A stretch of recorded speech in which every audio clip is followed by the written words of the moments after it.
À l'autre bout de la planète, il existe une région au passé encore méconnue. Comment un peuple primitif,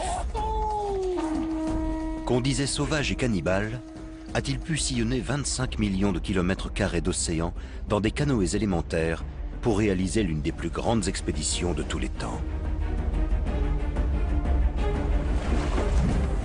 Pendant des siècles, les scientifiques se sont heurtés à cette question.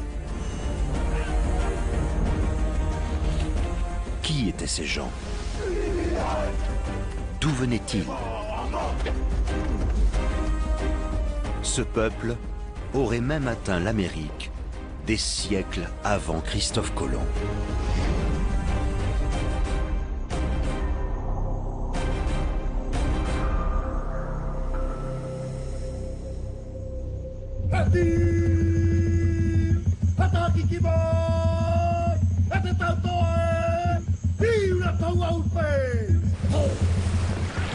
Les ancêtres des Polynésiens étaient de grands explorateurs.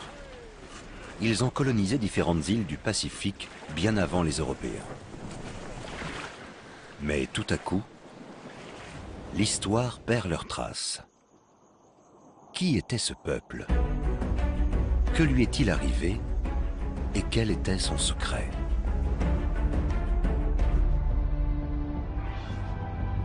Perdue dans le Pacifique, la petite île de Pâques est à des milliers de kilomètres de la première Terre. Appelée Rapa Nui par les autochtones, elle est connue pour ses statues colossales. Ses habitants sont des gens étonnants. Deux jeunes chercheurs se sont mis en tête de comprendre comment ils sont arrivés jusqu'ici.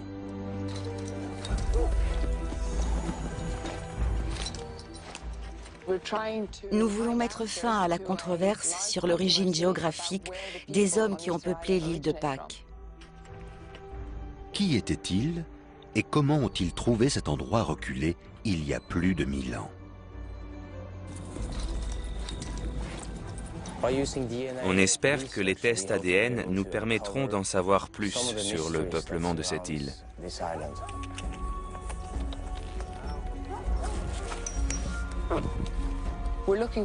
On cherche les habitants les plus âgés, ceux qui seront les moins métissés. Il faut s'assurer que leurs ancêtres vivent sur l'île depuis plusieurs générations des deux côtés. En prélevant des échantillons d'ADN sur ces personnes âgées, les scientifiques espèrent pouvoir retracer leurs origines. Votre sang est très fort. Il est très bon. On vient de faire un prélèvement sur une femme dont le nom de famille indique qu'elle a un arbre généalogique intéressant. Comment s'appelait le père de votre père? Il s'appelait Mathias. Cette campagne de prélèvement leur prendra plusieurs semaines, mais ils sont d'ores et déjà fascinés par les témoignages. Les aînés disent que leurs ancêtres sont venus d'un continent insulaire disparu, connu sous le nom de Hiva, et situé quelque part dans le Pacifique. Dans notre histoire, on nous apprend que quand Hiva a sombré, tous les habitants ont émigré. Sturla et Dorita veulent découvrir la vérité sur ces aventuriers et leur continent perdu. Avec un groupe de scientifiques, ils vont reconstituer la trajectoire de ce peuple migrateur. C'est une quête fascinante. Par ici. Les aînés disent que c'est dans cette région de l'île que tout a commencé et que les premiers habitants sont arrivés. Leur chef s'appelait Otumatua. Nous sommes sur la plage où, selon la légende, le premier roi est arrivé sur l'île. Otumatua venait de Hiva, le continent perdu. Alors que les chercheurs avancent, d'autres experts suivent cette même piste ailleurs dans le Pacifique. Ils sont dans un archipel à 3000 km nord-ouest, une chaîne de montagnes qui culmine au beau milieu de l'océan et connue sous le nom des îles Marquises.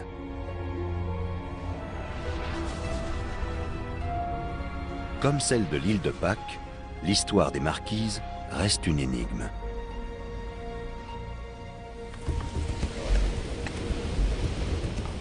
On va commencer ici.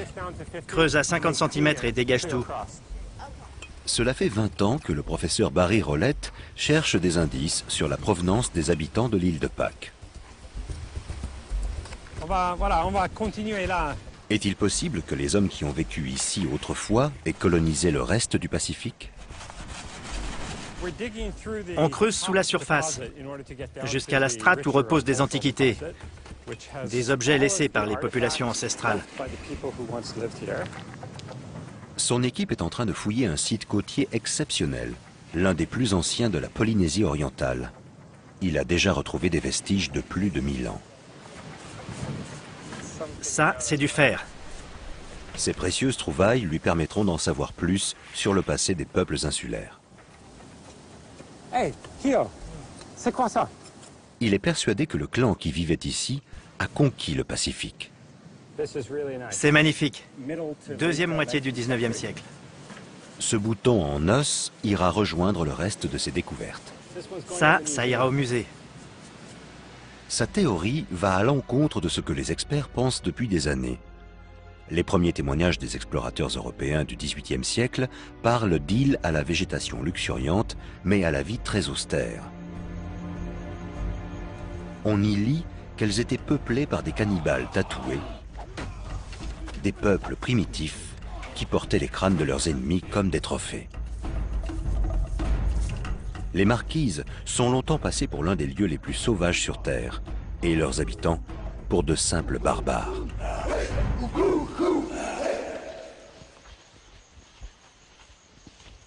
On va traverser la rivière.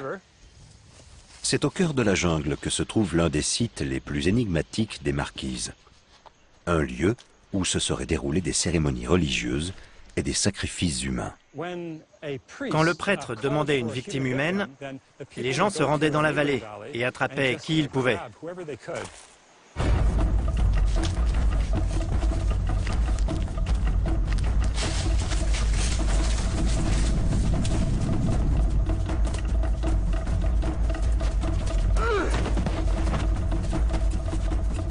Ces victimes étaient des offrandes.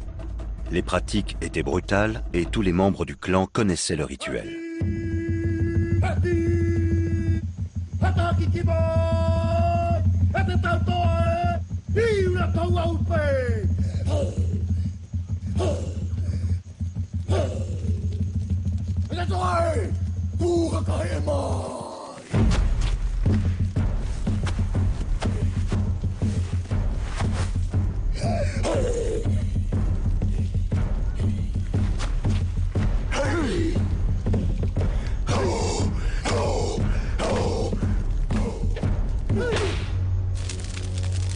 La chair des victimes était consommée par les chefs et les prêtres.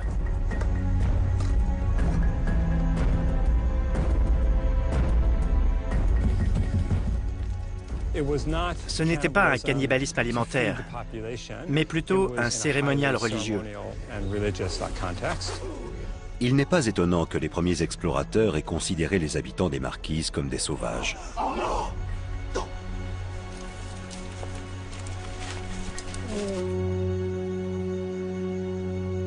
Ils n'avaient presque pas de langage écrit, pas d'histoire, et on n'envisageait pas qu'ils aient su naviguer. Mais Barry Rolette a trouvé des éléments qui montrent qu'ils étaient bien plus sophistiqués. On va traverser la rivière ici. Les secrets de cette civilisation dorment dans l'épaisse végétation de la jungle. Joseph, on va débroussailler un peu?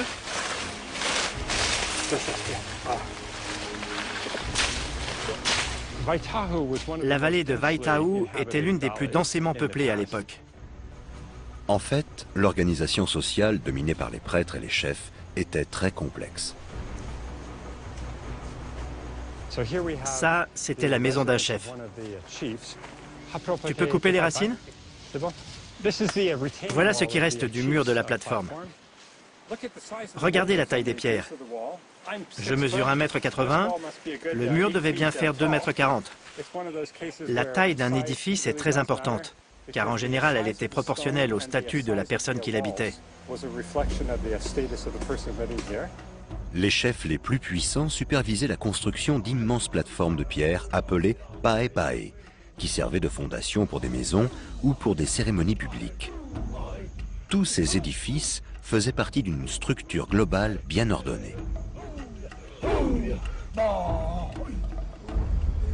Le premier rite de passage des jeunes hommes était une séance de tatouage. Ils étaient faits à l'aide d'os humains et de poissons ou de dents de requin.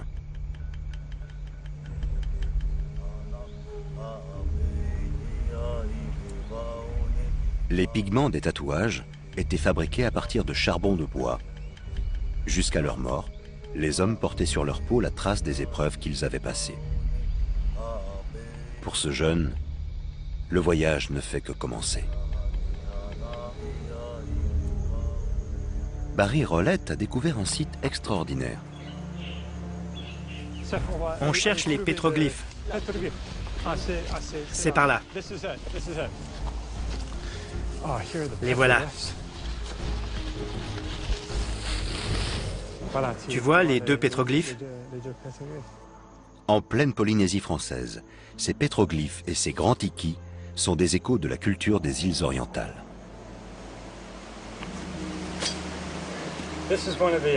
C'est l'un des rares sites de la vallée où on trouve des pétroglyphes. Les tikis et les pétroglyphes sont de grandes représentations d'ancêtres déifiés. La tête était la partie du corps la plus sacrée. Et ce qu'on voit ici, c'est juste les yeux du tiki.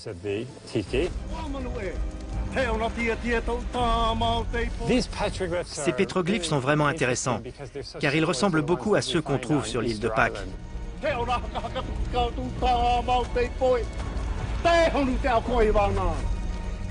Les Marquises sont l'un des rares endroits au monde où l'on peut admirer des tikis gigantesques ailleurs que sur l'île de Pâques. Cette coïncidence est surprenante. Peut-on en déduire qu'il s'agit du berceau du reste de la Polynésie?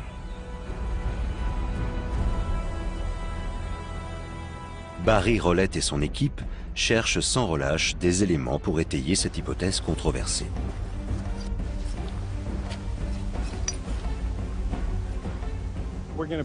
On va creuser toutes les parcelles sur 75 cm. Pendant des siècles, les scientifiques ont cru les Polynésiens trop sous-développés pour naviguer sur l'océan Pacifique et coloniser d'autres îles.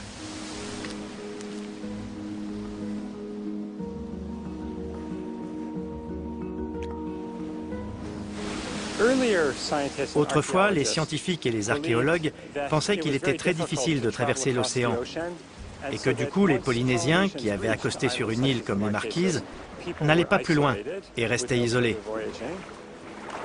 On croyait que les Polynésiens avaient élu domicile ici par accident, qu'ils étaient arrivés au gré des vents et qu'ils n'étaient plus repartis de l'île.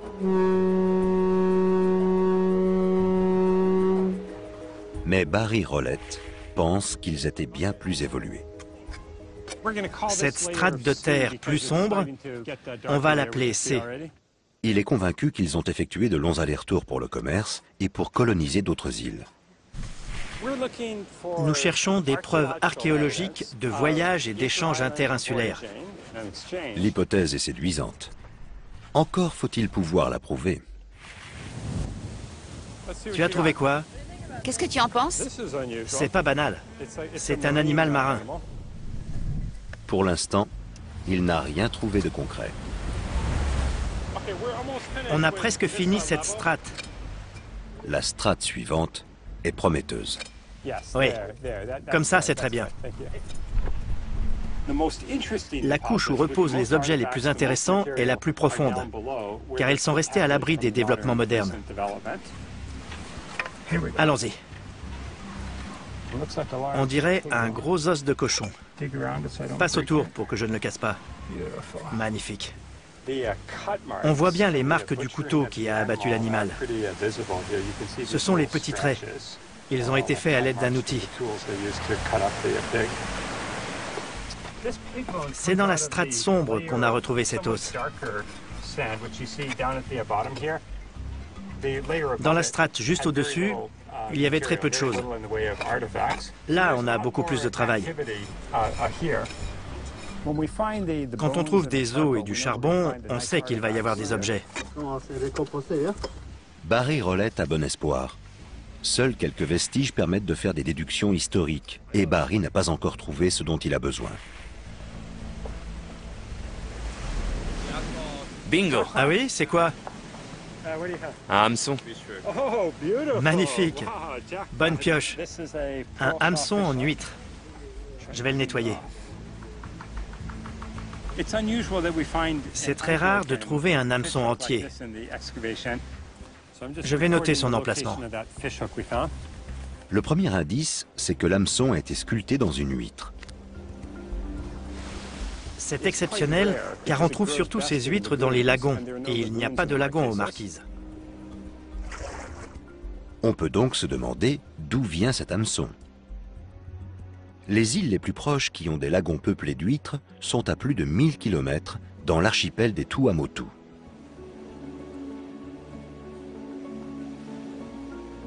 Mais comment ces coquillages ont-ils voyagé si loin? Il est possible que les plus gros morceaux d'huîtres qu'on a retrouvés sur le site viennent bien des Tuamotu et qu'ils aient fait l'objet d'échanges entre les habitants des différentes îles. C'est un bon point de départ, mais qui ne prouve pas encore qu'il y avait du commerce interinsulaire. C'est d'autant plus difficile à soutenir qu'aucun bateau de l'époque n'a été retrouvé. Les archéologues ne possèdent aucun des canoës en bois des Polynésiens. Alors il nous faut d'autres éléments pour démontrer qu'ils voyageaient pour le commerce. Les fouilles avancent et Barry a fait une nouvelle trouvaille. C'est une lame, un objet tranchant aussi appelé doloir, l'outil le plus important de l'ancienne culture polynésienne.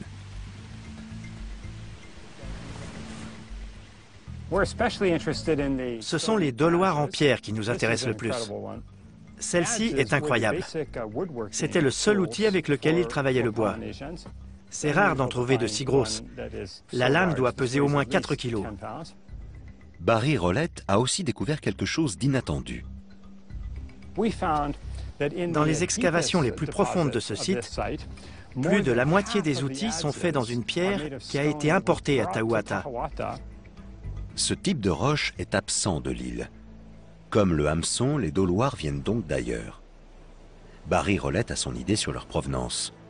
S'il arrive à le prouver, il pourra démontrer qu'il y avait bien des voyages commerciaux. Il a demandé au vulcanologue John Sinton de l'aider. On a cherché la carrière d'où ces pierres ont été extraites. D'autres avaient déjà essayé, mais sans succès. Les deux hommes ont survolé l'île d'Eiao en hélicoptère. Isolée et inhabitée, Eiao est à des centaines de kilomètres du site archéologique. Mais Barry Rolette pense que la roche locale est de même nature que celle des outils. Un matin, le pilote les a déposés sur l'île. Il a dit qu'il reviendrait nous chercher 5 jours plus tard. Les explorateurs se sont aventurés dans des forêts sauvages à la végétation dense. Ils avaient juste assez d'eau et de nourriture pour tenir 5 jours. Eiao est une île maudite. On dit qu'elle est hantée par les esprits de ses premières populations. Après 4 jours, les hommes épuisés n'avaient toujours rien trouvé. On a cherché la carrière partout. On a escaladé toutes les crêtes. On a sillonné le plateau. Il n'y avait pas d'eau potable, ni même de quoi se laver. On était sales et on empestait. Barry et John étaient désespérés. Et la veille de notre retour, alors qu'on essayait de se frayer un chemin à travers les broussailles dans un ravin, on a trouvé un site de fabrication de doloirs. Ils avaient enfin découvert ce qui les avait amenés ici, le site d'approvisionnement des lames. À mesure qu'on creusait, on s'est rendu compte qu'il n'y avait que des débris, les chutes que les tailleurs ont entassées sur des centaines d'années en fabriquant leurs outils. Le type de pierre avait l'air d'être le même. Barry Rolette et John Sinton en ont analysé quelques échantillons pour le confirmer.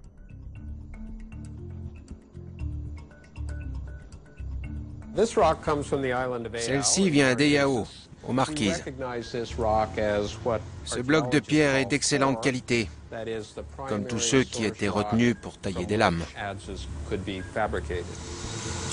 John Sinton compare la pierre rapportée d'Eiao et les outils déterrés par l'archéologue. Il fait chauffer la roche jusqu'à ce qu'elle soit en fusion pour en étudier la composition chimique. Ça revient à relever l'empreinte digitale de la pierre. Quand des gens trouvent des antiquités où que ce soit dans le monde qui ont cette composition, il est probable qu'elles viennent d'Eyao. La roche liquéfiée est moulée en forme de petits disques qui permettront aux scientifiques de l'identifier. Les résultats sont sans équivoque. La roche qu'on a trouvée dans la carrière est identique à celle qui a servi à fabriquer les outils. On peut vraiment affirmer que c'est la même. Il existe bel et bien un lien entre ces deux îles éloignées. On a trouvé la carrière. Ils ont installé un complexe artisanal très développé sur Eyao. Et ils ont exporté les doloirs vers Tahiti, les îles Tuamotu et Mangareva. Si les outils fabriqués à Eyao se sont retrouvés aux Marquises et à Tahiti, c'est qu'il existait une route commerciale de plusieurs milliers de kilomètres sur des distances que les scientifiques pensaient excessives. Cette découverte a bouleversé l'histoire de la Polynésie.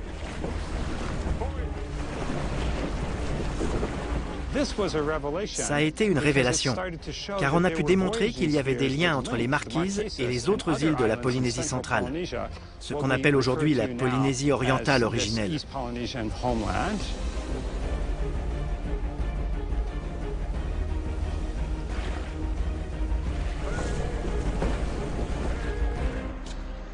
Une fois la carrière localisée, Barry Rolette retourne dans la jungle des Marquises pour vérifier un dernier élément.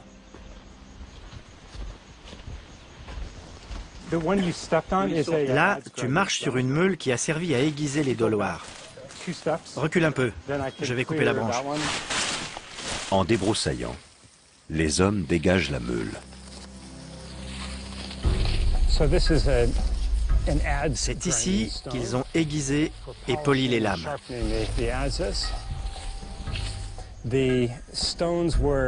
Elles ont été taillées à Eyao avant d'être exportées. Les dernières étapes de peaufinage comme le polissage étaient réalisées à destination. Ces grandes rainures servaient à polir les lames. On voit aussi des sillons plus profonds pour travailler les parties plus grandes de l'outil. En général, ces meules se trouvent près des sites d'habitation, car c'est une étape qui prenait beaucoup de temps. Alors les gens le faisaient quand ils pouvaient et qu'ils étaient chez eux. Maintenant qu'il a reconstitué le parcours des Doloirs, Barry se fait une meilleure idée du quotidien des Polynésiens. Notre image de la société polynésienne a beaucoup changé, car on croyait que ces hommes étaient isolés, alors qu'on sait désormais qu'il y avait de vrais échanges entre les îles. Ces découvertes démontrent que les sociétés polynésiennes préhistoriques étaient bien plus évoluées qu'on ne le pensait. Reste encore à savoir si ce peuple est allé jusqu'à l'île de Pâques, et la part de vérité dans la légende du chef Otumatua et de Hiva, le fameux continent perdu.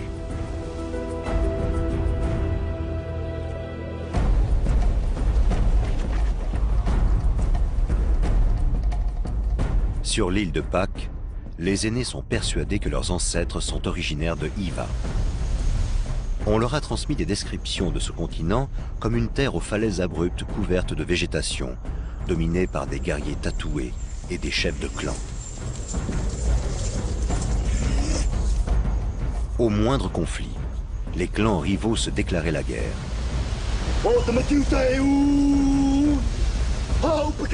Le chef Otumatua préparait ses hommes pour la bataille. Ils devaient lutter pour le contrôle de l'île, pour leur patrie.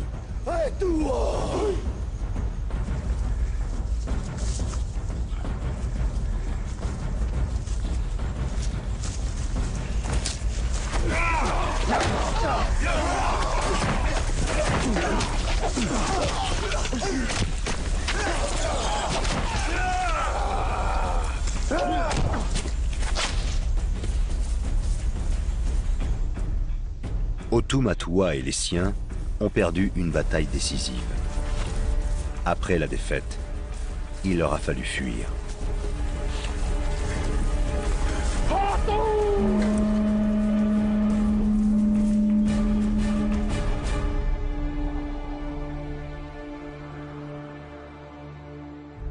Le grand chef a dû trouver une nouvelle terre d'accueil pour son peuple.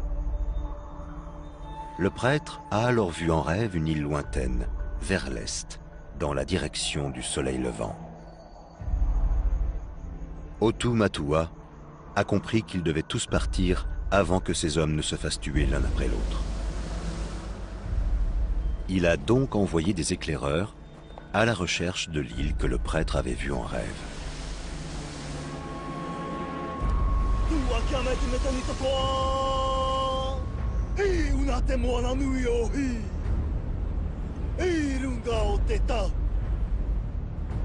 Voilà l'histoire des premiers habitants de l'île de Pâques. Mais se peut-il que les Polynésiens des Marquises aient parcouru des milliers de kilomètres à travers l'océan? Avaient-ils seulement des embarcations adéquates? Ce sont exactement les questions auxquelles le restaurateur de bateaux Bono Louis essaie de répondre.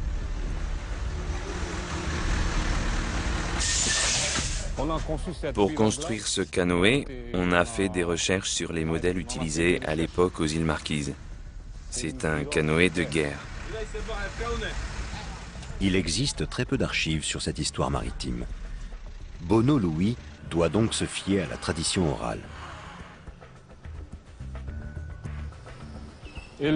D'après les témoignages, la forme des canoës imite celle de la feuille du cocotier.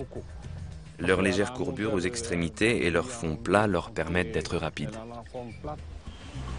Les bateaux sont fabriqués dans un bois local, assez solide pour supporter de longues navigations.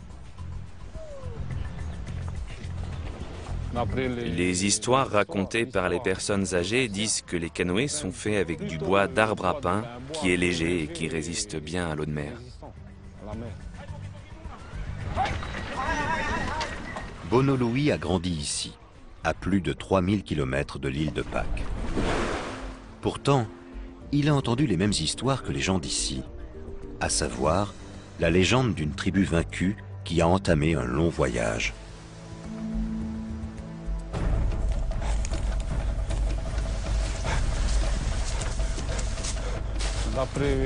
Il semblerait qu'il y avait des clans rivaux qui sont entrés en guerre. Les vaincus étaient obligés de partir pour découvrir de nouvelles terres et commencer une nouvelle vie.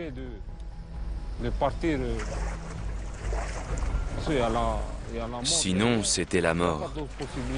Ils devaient absolument s'échapper à bord de leur canoë. C'est ça qui leur a donné le courage de découvrir d'autres îles habitables. Ils ont chargé des provisions et ont même quitté Iva en emportant une pierre sacrée. C'est ainsi qu'Otu Matua et son peuple ont commencé leur long voyage. Ils ignoraient peut-être qu'il leur faudrait parcourir des milliers de kilomètres. En route vers l'inconnu, ils ont bravé des tempêtes et des chaleurs écrasantes.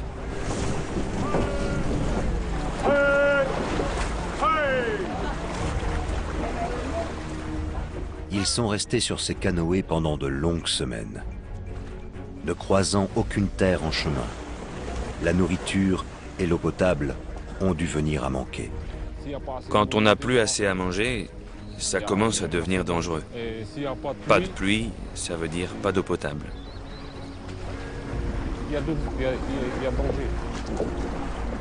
Ils n'avaient que quelques noix de coco et les poissons qu'ils pêchaient sur leur passage. Ils attiraient souvent des requins qui repèrent très vite les appâts. Ça aussi, c'était risqué.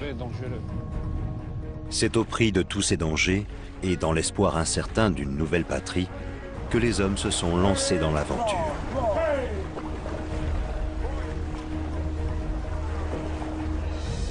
En mettant ces hypothèses historiques à l'épreuve, Bono Louis s'est rendu compte que ces canoës étaient tout à fait résistants.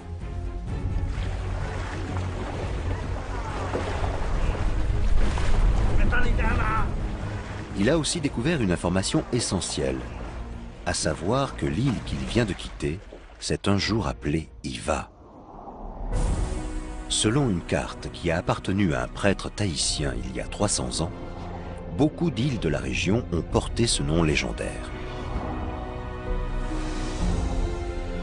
L'une d'elles fait aujourd'hui partie de ce qu'on appelle les îles Marquises, ce qui renforce encore le lien entre l'archipel et les récits des anciens.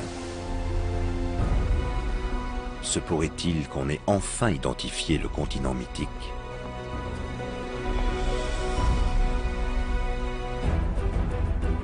Les Polynésiens étaient des navigateurs, mais on peut douter qu'ils aient pu voyager sur d'aussi longues distances jusqu'à l'île de Pâques. Pour mémoire, l'océan Pacifique couvre près d'un tiers de la surface du globe.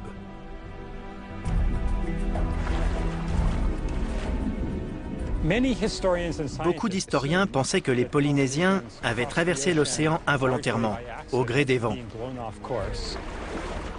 On les a longtemps crus trop sous-développés pour s'engager intentionnellement dans d'aussi longs voyages. Un objet dont la fonction est un peu celle d'une carte vient prouver le contraire. De fines feuilles de cocotier étaient tissées de manière à figurer les courants, et des petits coquillages étaient insérés aux emplacements des îles visitées par les voyageurs. Ces cartes ont convaincu Barry Rolette que les Polynésiens avaient bel et bien sillonné le Pacifique dans le but de coloniser les îles sur leur passage. Notre nouvelle théorie, c'est que la colonisation de la Polynésie a résulté d'un projet intentionnel et non d'une suite de découvertes accidentelles. La première raison invoquée par les historiens d'autrefois pour démontrer que les Polynésiens n'avaient pas pu voyager est le vent. Pour aller des Marquises à l'île de Pâques, il faut aller d'ouest en est. Mais sur cet océan, les vents tropicaux soufflent dans la direction opposée, d'est en ouest. C'est ce qu'on appelle les alizés. On a longtemps cru qu'ils rendaient tout voyage vers l'est impossible, mais Barry Rolette a remarqué un phénomène spécifique à ces îles. À certaines périodes de l'année, les vents sont inversés. Ce n'est pas une journée comme les autres. Normalement, le vent souffle de la montagne, mais aujourd'hui, il vient de l'océan, de l'ouest. Les anciens historiens n'ont pris en compte que les vents dominants et pas les phénomènes saisonniers. Les navigateurs, quant à eux, ont toujours connu l'existence de ces vents d'ouest. C'étaient des vents ponctuels. Les Polynésiens attendaient qu'ils se mettent à souffler pour hisser les voiles vers des lieux difficiles d'accès le reste de l'année. C'est grâce à ce phénomène qu'Otu Matua a pu aller vers l'est. Mais comment a-t-il pu repérer une île au milieu de l'immensité de l'océan sans compas, ni tous les instruments qu'on utilise aujourd'hui? C'est ce que Nainoa Thompson et sa compagnie polynésienne des voyages tentent de démontrer. Je suis persuadé que la navigation fait partie de notre identité. La vague arrive. Ils veulent prouver que leurs ancêtres étaient capables d'effectuer des expéditions à travers le Pacifique et d'en revenir. Hissez la grand voile. Vire maintenant. Nainoa Thompson est un maître navigateur. On va devoir tourner dans cette direction.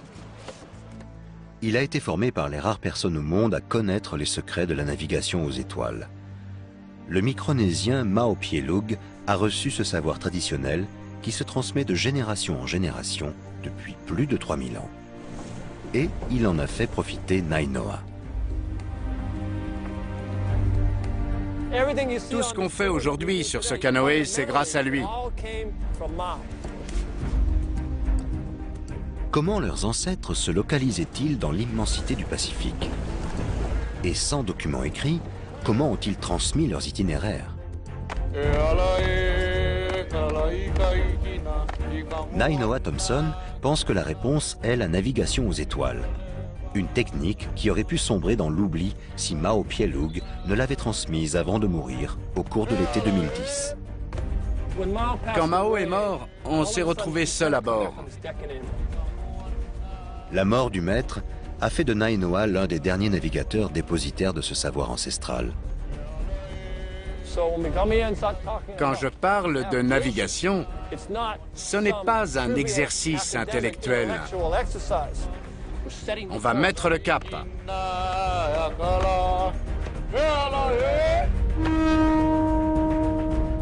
Il ne lui reste plus qu'à prouver la fiabilité de toutes ses connaissances.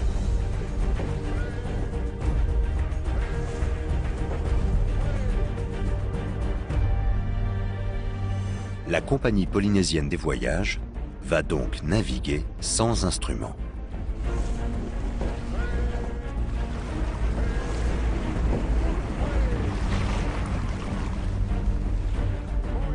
Pourquoi on ne hisse pas les voiles? Nainoa Thompson veut prouver que même un équipage de jeunes explorateurs peut naviguer s'il maîtrise ce savoir. On a mis le cap sur Tahiti et en début de nuit, on sera dévié dans la direction d'Hawaï. Dans l'esprit de ces étudiants, on va à Tahiti, mais en fait, on va vite faire demi-tour. Comme leurs ancêtres, ils n'ont aucun instrument. Ils doivent donc apprendre à se repérer grâce à la houle créée par les vents.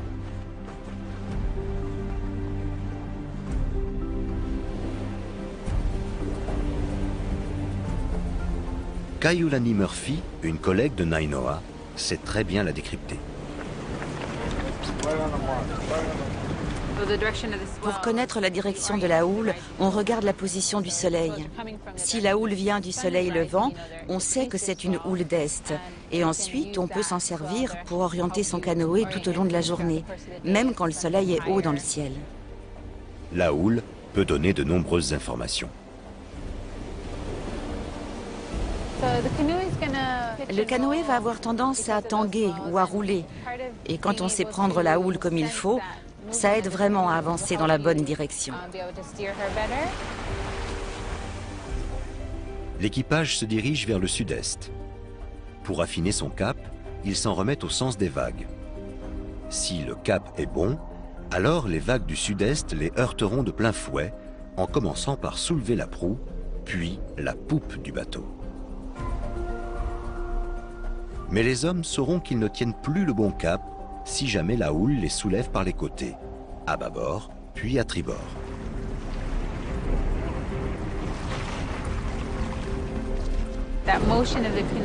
On sent bien quand les mouvements du canoë sont différents à cause de la houle. Ça veut dire qu'on change de cap et qu'on est dans la mauvaise direction. Les vents et la houle ne sont que deux des indicateurs. Les autres font leur apparition à la tombée de la nuit. Comme ses ancêtres, Nainoa connaît la carte du ciel par cœur, car elle l'aide à se repérer dans l'océan.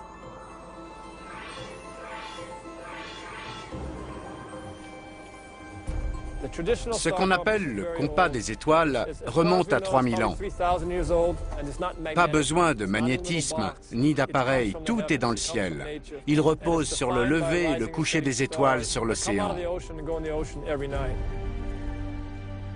Les anciens navigateurs devaient avoir une assez bonne mémoire pour se souvenir des positions de centaines d'étoiles. Ils se traçaient même des cartes au sol pour les apprendre avant d'embarquer.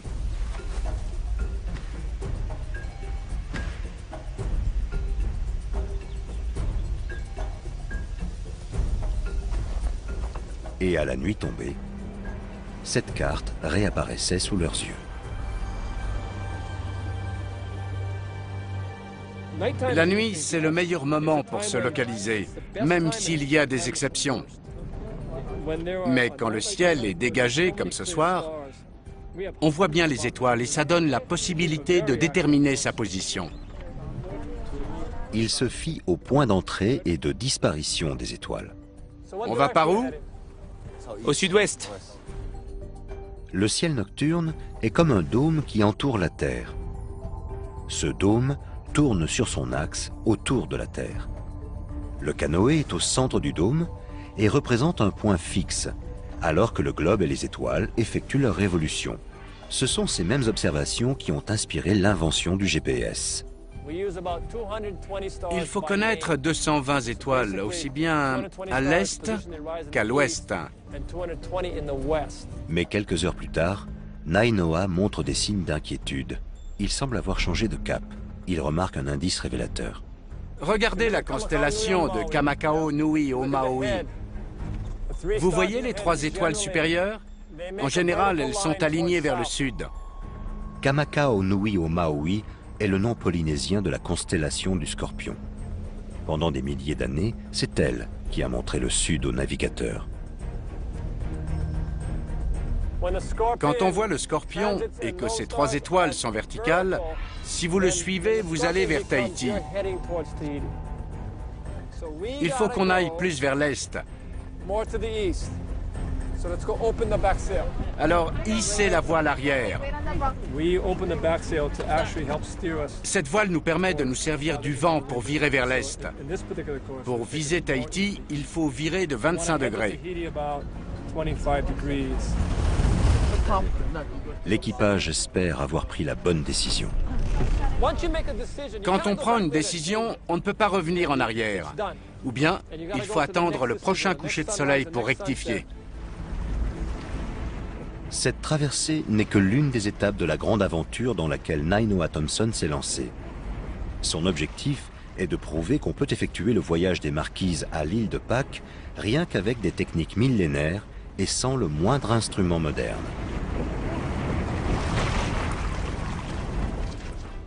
Avec son équipage, il a fini par y parvenir en seulement 6 semaines.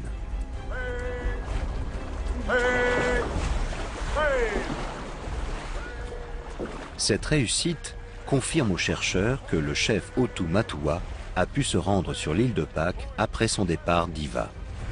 Ce qui pouvait passer pour une légende s'est donc peut-être réellement produit. Je ne peux pas affirmer que l'esprit d'Otu Matua nous a accompagnés tout au long du trajet. Mais je peux vous dire qu'on n'a pas arrêté de penser à lui. Tout ce qu'il a accompli, ce qu'il représente, ça nous a donné le courage d'avancer. Et c'était un honneur d'être dans son sillage.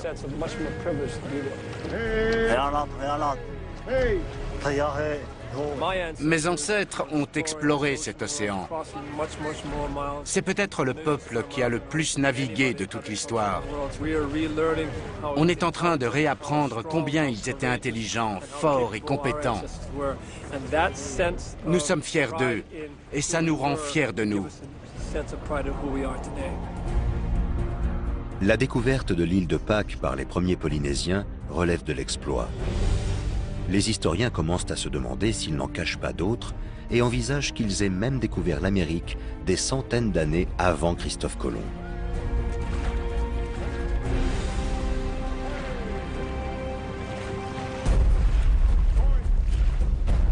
Tout laisse penser qu'ils en étaient capables, même sans instrument.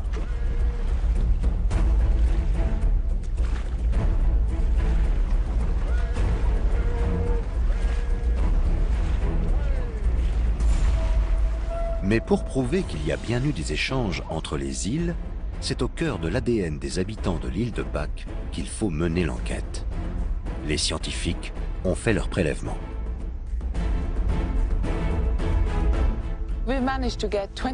Nous avons prélevé du sang à 21 personnes âgées et nous avons hâte d'avoir les résultats. L'anthropologue veut déterminer l'origine de ces Polynésiens et prouver que leurs ancêtres étaient des voyageurs. Les échantillons sont analysés en Norvège. Contrairement à ce que beaucoup d'historiens ont écrit sur les habitants de l'île de Pâques, ces derniers pensent qu'ils sont originaires d'Iva, le continent perdu. C'est ce qu'on aimerait savoir. Les résultats semblent réjouir ce tour-là. Nous pouvons désormais confirmer que la Polynésie du centre-est est le berceau du peuple polynésien. Voilà la preuve tant attendue. Les habitants de l'île de Pâques viennent bel et bien de Polynésie. Et Otu Matua, ou l'un de ses hommes, a effectivement traversé l'océan. Les tests génétiques réservent une autre surprise. Sur tous les prélèvements, 2 contiennent des caractéristiques similaires à l'ADN des Sud-Américains. Cette découverte laisse entrevoir des voyages encore plus longs. Cela voudrait dire que des Polynésiens ont navigué jusqu'en Amérique du Sud des centaines d'années avant Christophe Colomb.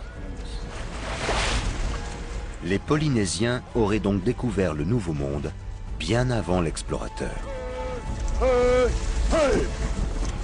Mais la science peut-elle le démontrer? De retour aux Marquises, Barry Rolette vient de trouver une preuve irréfutable. Une simple patate douce. La patate douce a confirmé que les Polynésiens avaient parcouru de longues distances. Aujourd'hui, elle est cultivée partout en Polynésie. Pourtant, elle n'en est pas originaire. Ce légume vient d'Amérique du Sud. Il a donc été importé. Une noix de coco flotte. Elle peut se conserver des mois en pleine mer. Et elle va pousser pour devenir un arbre quand elle s'échouera sur une île déserte. Mais la patate douce va couler et pourrir. C'est forcément que quelqu'un l'a rapportée volontairement d'Amérique du Sud. Des patates douces carbonisées sont ici depuis 1000 ans. Les scientifiques pensent que ce sont peut-être des Sud-Américains qui auraient introduit la patate douce ici. Mais grâce aux découvertes de Barry Rolette et aux expériences de Nainoa Thompson, il est évident que ce sont les Polynésiens qui avaient les connaissances, les outils et les capacités d'effectuer d'aussi longs voyages. De quoi faire éclater toutes les théories précédentes. Maintenant, on croit que ce sont les Polynésiens qui sont allés jusqu'en Amérique du Sud et qu'ils sont revenus avec des patates douces. Les Polynésiens faisaient du commerce et étaient en contact avec l'Amérique du Sud et des îles des mers du Sud. Ils étaient les plus grands explorateurs de leur temps. Ils sont partis d'un lieu central que les habitants de l'île de Pâques appellent Hiva. Mais cette patrie ne correspond pas à l'image qu'on s'en est longtemps fait. Hiva a bien existé. C'est juste que les scientifiques se sont trompés sur ses contours. Il s'agit de la terre d'origine des peuples qui ont colonisé l'île de Pâques, Hawaï et la Nouvelle-Zélande. L'île de Pâques, Hawaï et la Nouvelle-Zélande forment les 3 points du triangle polynésien. D'une surface de 25 millions de kilomètres carrés, c'est la sphère culturelle la plus vaste de la planète. Les Européens et les Américains qui ont grandi sur un continent se définissent comme originaires de leur terre, alors que le berceau des Polynésiens, c'est la mer. Pour eux, le monde est un océan immense, parsemé de petites îles. Barry Rolette pense que Hiva était une patrie centrale qui a servi de base à la création d'un continent aquatique. C'est une métaphore. Hiva n'était peut-être pas un continent à proprement parler, mais plutôt un groupe d'îles éloignées entre lesquelles les Polynésiens naviguaient. En taille, le triangle polynésien serait le 3e continent de la planète. Mais il a disparu quand les populations ont cessé de voyager. Quand on dit que le continent a sombré, c'est simplement que les habitants des différentes îles ont rompu les liens qui les unissaient. Tous les indices convergent. C'est fou de penser que les Polynésiens ont traversé l'océan Pacifique, à savoir le plus grand du monde, des siècles avant Christophe Colomb. Les revendications des habitants de l'île de Pâques ne seraient pas farfelues. Leurs ancêtres étaient de grands navigateurs qui ont réalisé de véritables exploits pour l'époque. Ils ont réussi à tracer des routes d'île en île et à coloniser des pans entiers du Pacifique. La Polynésie est un monde océanique. Et justement, l'océan ne nous éloigne pas. C'est ce qui nous rassemble, ce qui nous relie. L'océan, c'était l'autoroute de nos ancêtres.